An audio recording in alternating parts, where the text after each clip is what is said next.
Hello everyone. मैं हूं सुनील और आप देख रहे हैं मेरा यूट्यूब चैनल सुनील एलएलवी। हमारा जो आज का टॉपिक है वह है कॉपीराइट क्या है। तो कॉपीराइट के बारे में हम आज जानेंगे। इसमें कॉपीराइट किस चीज़ पर लगाया जाता है और क्या होता है कॉपीराइट, इसके बारे में जानेंगे हम। यह जो है इंटेलेक्चुअल प्रॉपर्टी का बहुत ही महत्वपूर्ण सेशन है, तो इसमें ज़रूर आप लोग ध्यान से पढ़िए। देखिए कॉपीराइट क्या होता है।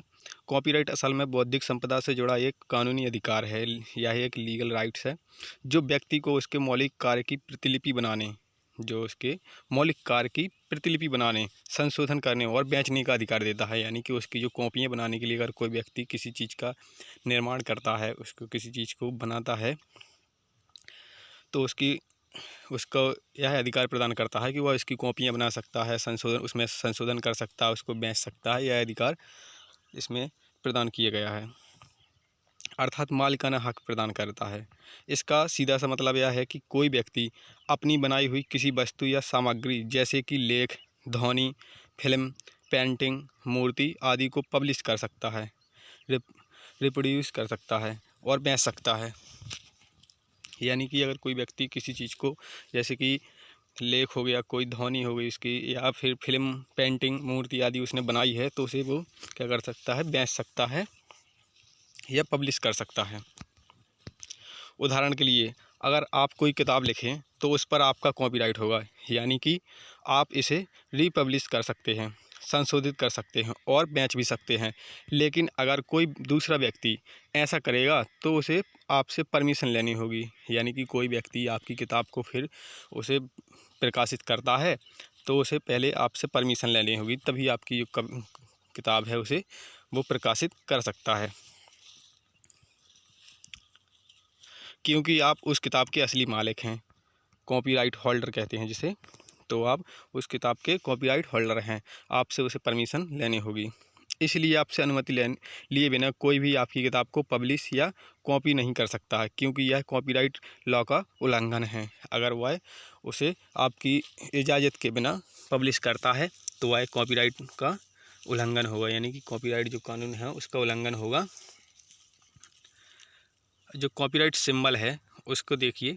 जो कॉपीराइट को दर्शाने के लिए एक खास प्रतीक चिन्ह है जिसे कॉपीराइट सिंबल या कॉपीराइट साइन कहा जाता है। इसका इस्तेमाल विभिन्न कार्यों के लिए कॉपीराइट नोटिस में किया जाता है। हालांकि हर जगह इसकी ज़रूरत नहीं पड़ती, लेकिन कॉपीराइट संबंधी उद्घोषणाओं द्वारा और नोटिसों में, जो नोटिस होते हैं, इसका प्रमुखता से इस्तेमाल किया जाता है। वैसे यूनिवर्सल कॉपीराइट कन्वेंशन में इसके उपयोग के बारे में विस्तार से जानकारी दी गई है। कॉपीराइट सिंबल कुछ ऐसा दिखता है।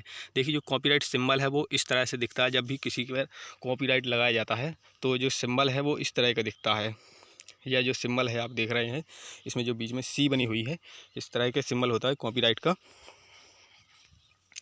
असल में कॉपीराइट सिंबल एक सर्कुलेट कैपिटल लेटर सी है, यानी कि गोले में जो गोला बना हुआ है, गोले के घेरे में बंद अंग्रेजी का कैपिटल सी है, जो कि हर वेबसाइट के नीचे आसानी से देखने को मिल जाता है। जब भी आप कोई वेबसाइट देखते हैं उसके नीचे उस बना होता है। इसे कॉपीराइट लोगो भी कहा जाता है। जो है इसे कॉपीराइट लोगो भी कहा जाता है। यह एक सर्वमान्य प्रतीक चिन्ह है जिसका व्यापक रूप से इस्तेमाल किया जाता है। Copyright act 1957।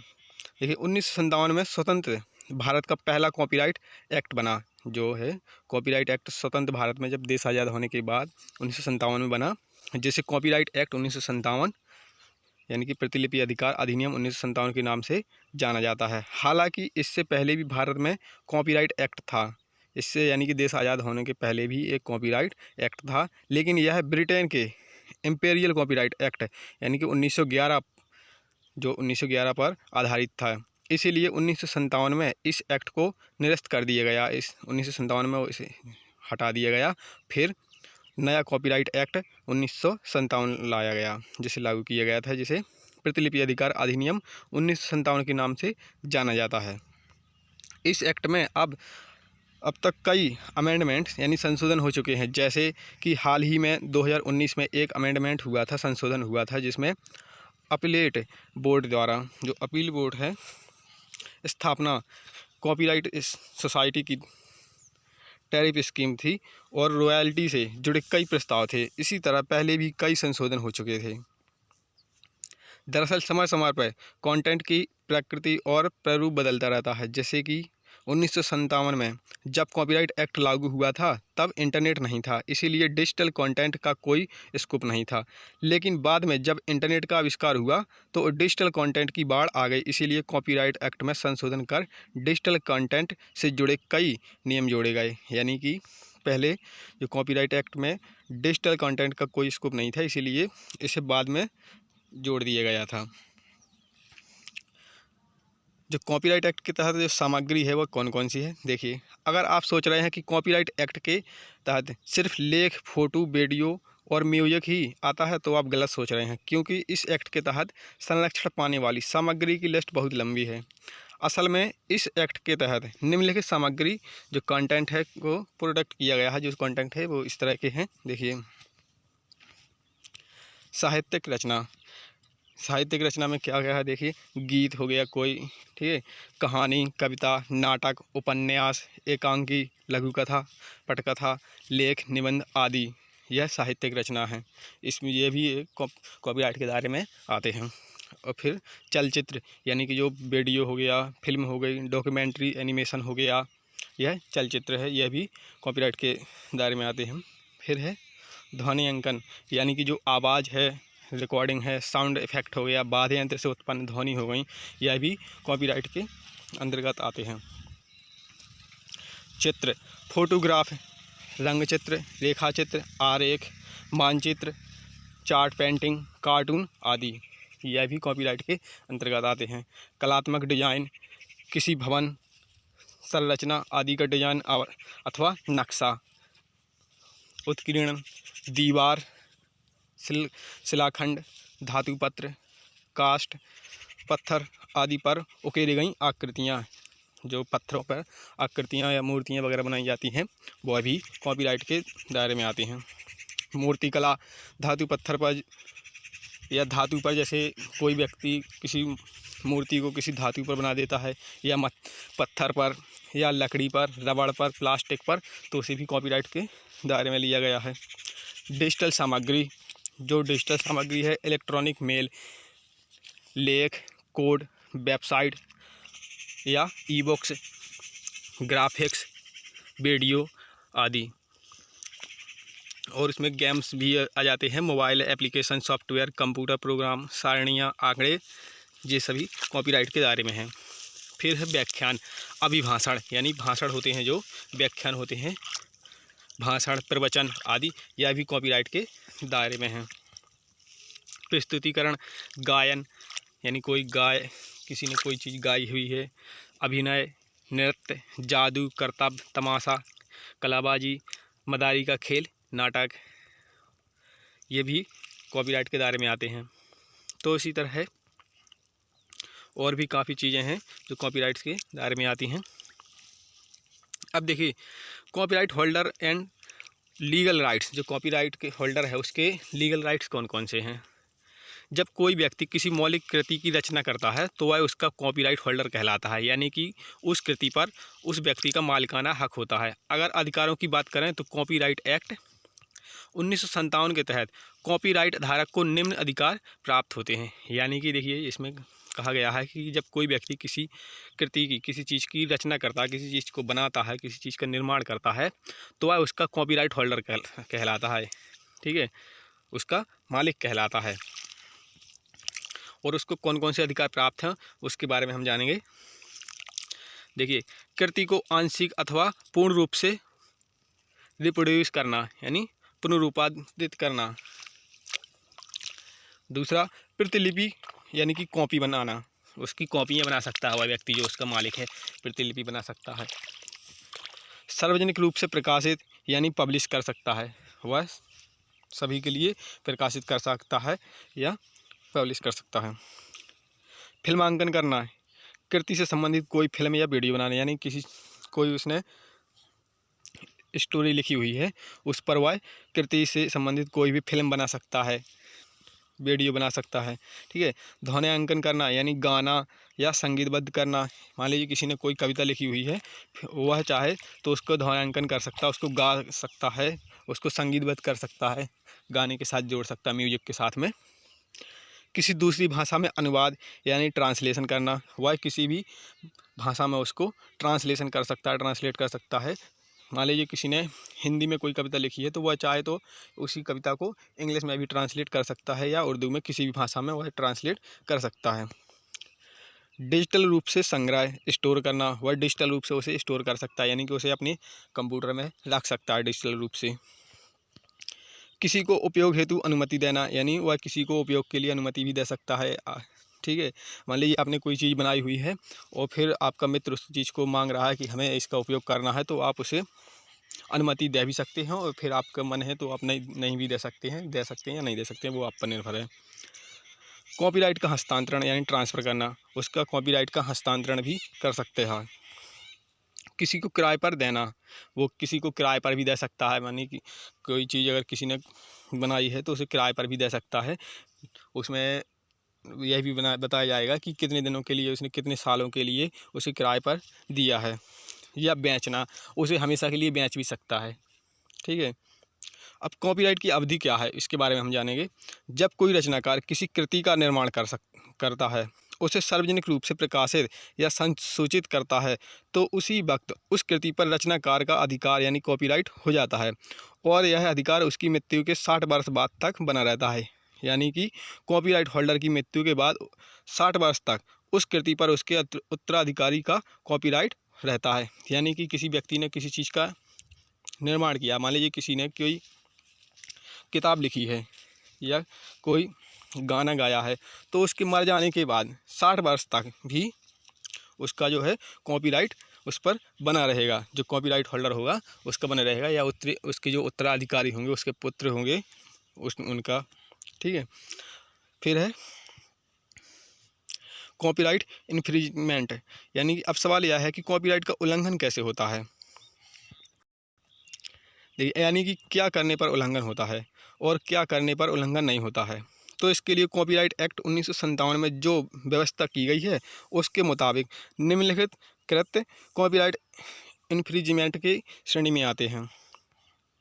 ऐसे कार्य जो देखिए इस तरह के होते हैं, वो कोई ऐसी कृति जिस पर आपका मालिकाना हक है यानी कॉपीराइट नहीं है का उपयोग करना कॉपीराइट इन्फ्रिंजमेंट की श्रेणी में आता है। यहाँ उपयोग करने का अर्थ है प्रतिलिपि बनाना, आंशिक अथवा पूर्ण रूप से कॉपी, नकल, चोरी करना, पुनरुत्पादन करना, बदलाव करके या तोड़ मरोड़ के फिर से बनाना। यानी पुनरुत्पादन का मतलब है किसी चीज़ को तोड़ मरोड़ के या फिर से बनाना। ठीक है, उसमें थोड़ी बहुत बदलाव करना। प्रकाशित करना, सार्वजनिक रूप से पब्लिश करना।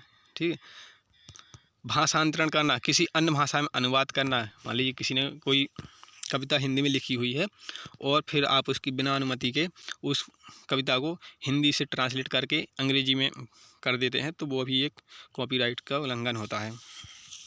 किसी अन्य माध्यम में बदलना, फिल्मांकन, ध्वन्यांकन या डिजिटल माध्यम में बदलना। व्यक्तिगत लाभ अथवा व्यावसायिक उपयोग के लिए प्रतियां यानी कॉपी बनाना। किराए पर उपलब्ध करवाना, किसी को किराए पर उपलब्ध करवाना, वो चीज़ आपकी नहीं है और आप उसे किराए पर उपलब्ध करवा देते हैं, तो यह भी। बेचना, मान लीजिए आपकी वो चीज़ है नहीं और आप उसे बेच देते हैं, तो यह भी एक कॉपीराइट का उल्लंघन होता है। फेयर यूज पॉलिसी, आपने फेयर यूज पॉलिसी के बारे में जरूर सुना होगा। यह दरअसल कॉपीराइट प्रोटेक्टेड कंटेंट को कुछ शर्तों के अधीन इस्तेमाल करने की इजाज़त देती है, और ऐसा करने से कॉपीराइट का उल्लंघन नहीं होता है। लेकिन सवाल यह है कि क्या ये शर्तें कौन कौन सी हैं, आइए हम जानते हैं। देखिए, वो जो शर्तें हैं वो कौन कौन सी होती हैं। किसी कृति का प्राइवेट या निजी उपयोग जिसमें अध्ययन और अनुसंधान भी शामिल है, यह नियम कंप्यूटर प्रोग्राम पर लागू नहीं होता है। यह जो नियम है यह कंप्यूटर प्रोग्राम पर लागू नहीं होता है। किसी कृति की समालोचना या समीक्षा करना, समसामयिक घटनाओं और क्रियाकलापों की रिपोर्ट तैयार करना जिसमें सार्वजनिक रूप से दिए गए व्याख्यान भी शामिल हैं। किसी ऐसे कंप्यूटर प्रोग्राम की प्रतियां बनाना जिसके लिए लाइसेंस अथवा अनुमति प्राप्त हो। सार्वजनिक रूप से पब्लिश डोमेन में उपलब्ध सामग्री का अस्थायी रूप से भंडारण यानी स्टोर करना। गैर वाणिज्यिक व्यक्तिगत उपयोग के लिए वैध रूप से लीगल तरीके से खरीदी गई प्रति से कंप्यूटर प्रोग्राम की प्रतियां तैयार करना। न्यायिक कार्रवाई की रिपोर्ट हेतु किसी कृति का पुनरुत्पादन।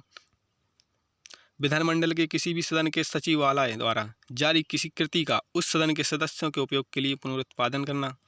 विधि यानी कानून द्वारा जारी किसी प्रमाणित प्रतीक में किसी कृति का पुनरुत्पादन करना है। किसी प्रकाशित साहित्यिक या नाट्य कृति के यथोचित उदाहरणों का जनता के सुपठन के लिए प्रयोग। किसी टीचर अथवा स्टूडेंट द्वारा प्रशिक्षण के लिए किसी कृति का पुनरुत्पादन। किसी परीक्षा के प्रश्न पत्रों में दिए जाने वाले प्रश्नों के लिए पुनरुत्पादन। ये अब देखिए कॉपीराइट बोर्ड, जो कॉपीराइट बोर्ड है उसके बारे में हम जानेंगे। तो प्रतिलिपि अधिकार बोर्ड कॉपीराइट संबंधी मामले की सर्वोच्च संस्था है। यानी क्या कहने का मतलब यह है कि सुप्रीम कोर्ट यानी सर्वोच्च न्यायालय की तरह काम करती है। जो यह कॉपीराइट बोर्ड है सुप्रीम कोर्ट यानी सर्वोच्च न्यायालय की तरह काम करती है, जिसमें कॉपीराइट संबंधी मामलों का निपटारा किया जाता है। इसलिए इसका अध्यक्ष उच्चतम न्यायालय का मौजूदा, भावी अथवा पूर्व न्यायाधीश यानी जो जज है वह होता है। अध्यक्ष के अलावा बोर्ड में 2 और सदस्य होते हैं। साथ ही कई अधिकारी व कर्मचारी होते हैं जो बोर्ड के कामकाज में मदद करते हैं। इन सभी अधिकारियों और कर्मचारियों की नियुक्ति अध्यक्ष के परामर्श पर सेंट्रल गवर्नमेंट यानी केंद्र सरकार करती है।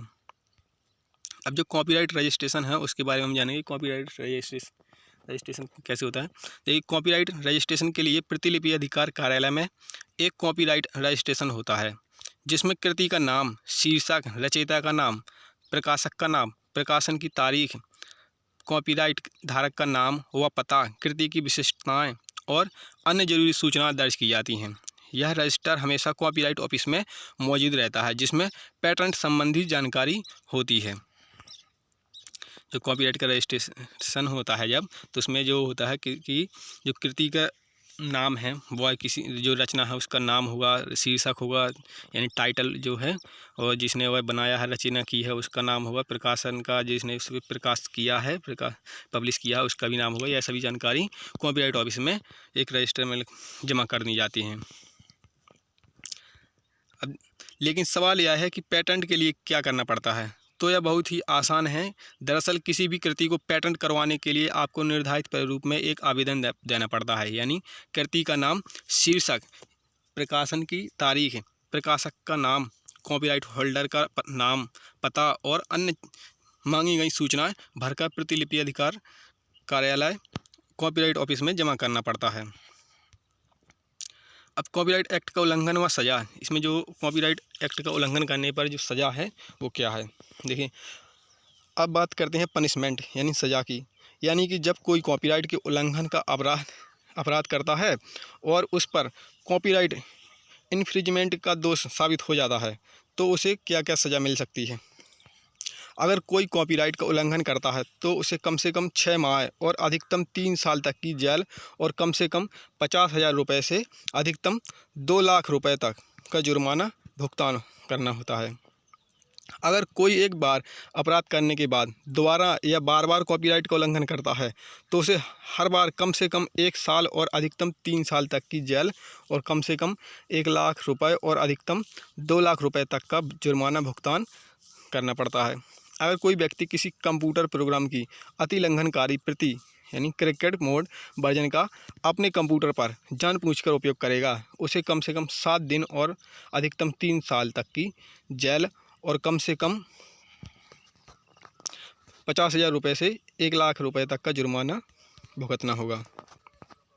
वीडियो अच्छा लगे तो चैनल को सब्सक्राइब जरूर कीजिएगा और वीडियो को लाइक। Thank you.